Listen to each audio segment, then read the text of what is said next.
అసలు మానవత్వం ఉందా మీకు? ఒక ఆడబిడ్డవై ఉండి నువ్వు ఈ రకమైనటువంటి ప్రవర్తనలు చేయటం మీకు ఎంతవరకు సమంజసం? నేను చూశాను గతంలో కూడా జడ్పీ సమావేశాలకు వెళ్ళినప్పుడు కూడా రెచ్చగొట్టే కార్యక్రమాలు చేస్తారు వీళ్ళు.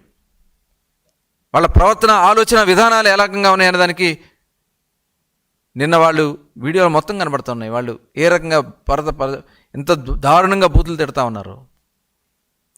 ఆడ మనిషి అయ్యండి కూడా మీరు ఆ రకంగా బూతులు తిట్టి రెచ్చగొట్టే కార్యక్రమాలు చేయటం, ఇది నిజంగా చాలా చాలా సిగ్గుచేటు.